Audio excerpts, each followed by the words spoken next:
Bonjour, aujourd'hui nous allons faire une simulation de commande à distance via notre application téléphonique du MTS3. Ici nous disposons d'un module d'alimentation de 2 disjoncteurs et d'un module de communication Wi-Fi. Ce module peut aussi fonctionner avec un signal Ethernet RJ45 et nous allons utiliser pour cette vidéo que la partie Wi-Fi. Donc ce qu'il faut faire une fois que vous achetez l'équipement, c'est de vous assurer de deux points importants. Le premier, c'est qu'il faudrait vérifier que votre module de communication vous est livré avec ce code QR sous lequel vous pouvez voir une adresse MAC qui elle aussi est très importante puisqu'elle correspond au nom du réseau hotspot du module de communication qui vous permettra de vous connecter à lui, de l'ajouter et de faire les premières configurations. Donc ensuite, il vous faut télécharger notre application MatiSmart que vous pouvez trouver sur toutes les plateformes de téléchargement. D'accord, donc App Store ou Google Play. Une fois que vous téléchargez l'application, voilà comment elle va se présenter. D'accord. Premièrement, il faut aller dans vos paramètres Wi-Fi. D'accord. Ce qu'il faudrait vous connecter au réseau hotspot de l'équipement. Donc recherchez le réseau dont le nom correspond au numéro MAC ici. Okay, bon. D'accord, donc cette adresse MAC se termine par 27FC. Donc nous allons chercher le réseau Wi-Fi avec 27FC à la fin. Donc le voilà, juste en première ligne. Je vais me connecter à ce Wi-Fi. Un mot de passe vous sera demandé, donc c'est 8 fois. Et vous vous connectez. Donc voilà, je suis connecté. Une fois la connexion établie, je peux aller dans notre application afin d'ajouter cet équipement. Donc voici comment se présente l'application après téléchargement. Une fois que vous aurez déjà ajouté un MTS3, vous aurez un menu ici. Donc d'accord, ici vous cliquez sur Add New AMCB. Au cas où vous avez déjà utilisé l'application avec d'autres équipements, vous devrez cliquer en haut ici. C'est la même chose. Donc je vais ajouter un nouvel équipement. Ici, vous sont demandés l'adresse MAC, le mot de passe et le nom d'équipement. Il y a deux méthodes pour ajouter l'adresse MAC. Soit vous la saisissez manuellement, soit vous venez scanner le code QR qui se trouve sur le côté du module de communication. Donc il a automatiquement inséré l'adresse MAC. Je vais mettre le mot de passe admin. Ensuite, je nomme l'équipement. Je vais dire MTS3 test. Une fois terminé, vous enregistrez les informations. Il a enregistré et vous voyez qu'on a accès au menu d'accueil de notre application maintenant.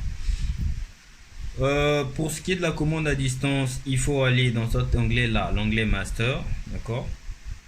Tout à l'heure, je vous ai dit qu'on avait 2 disjoncteurs. La raison pour laquelle je l'ai précisé, c'est que le nombre de disjoncteurs que vous avez et le nombre d'icônes que vous aurez dans l'onglet Master ici.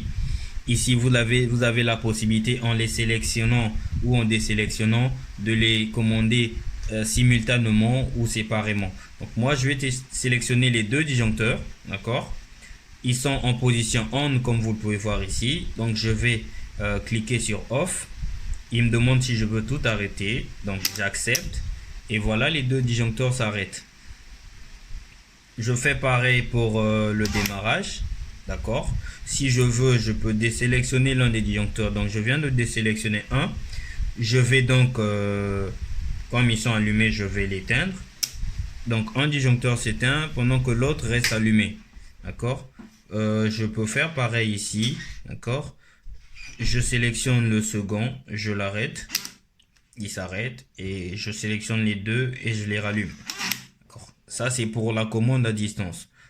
Après, l'application vous permet de faire pas mal d'autres choses. Par exemple, dans l'onglet iControl, vous avez la possibilité, après avoir sélectionné le disjoncteur adéquat, de lire la valeur de courant de fuite, la température, le courant à l'entrée, à la sortie, pardon, le courant. Ici, nous n'avons pas de charge, c'est pour ça que c'est à 0. Vous avez la tension à l'entrée et vous avez la puissance. D'accord. Une fois que vous cliquez dessus, vous aurez les informations un peu plus précises. Vous avez la date ici. Vous avez la possibilité d'ajouter, pour ceux qui vont plus tard élargir leurs installations, vous avez la possibilité d'ajouter des disjoncteurs. Donc plusieurs options vous ont proposé ici. Vous pouvez renommer vos disjoncteurs. Je peux par exemple mettre salon ici, hein, pour les maisons. Vous pouvez fixer une valeur maximale de puissance, hein, pour par exemple, pour ceux qui ne veulent pas avoir une facture un peu trop grande, vous pouvez limiter la puissance ou limiter le courant. Ces options-là, vous saurez mieux les utiliser que nous parce que vous connaissez mieux vos installations. Donc, vous avez la possibilité, au cas où vous voulez étendre votre installation, d'ajouter des disjoncteurs ou d'en retirer selon le besoin. Donc, c'est cette option-là. Nous vous donnerons un peu plus de détails sur ça dans d'autres vidéos. Ici, nous faisons juste une petite présentation de l'application. Après, nous avons l'option Timer. Ici, vous pouvez programmer l'allumage ou l'arrêt des disjoncteurs simultanément ou séparément. Cette option, vous pouvez par exemple l'utiliser pour l'éclairage de la maison. Dire qu'à partir de 18 heures, que ce disjoncteur s'allume et démarre toutes les lampes de la maison. Donc, c'est simple. Vous choisissez la fréquence. Donc, une fois, vous choisissez la date et l'heure. Vous choisissez le statut, donc la position, ce que vous voulez que le disjoncteur fasse, si vous voulez qu'il s'éteigne ou qu'il s'allume, et vous enregistrez. Pardon, j'ai pas sélectionné le disjoncteur, et vous enregistrez. Donc actuellement il est 17h17. J'ai mis 1 minute pour vérifier le timer. D'accord. Ensuite, vous avez le iReport ici. Il faut savoir que le MTS3, comme nous avons dit dans les vidéos précédentes, est un disjoncteur mais aussi un compteur. Donc vous avez la possibilité de lire votre consommation électrique ici. Vous avez accès à des courbes aussi, des courbes de données selon les dates et autres. Nous n'avons pas de charge, donc c'est normal que nous n'ayons pas d'informations ici. Ensuite, vous avez le iAlarm.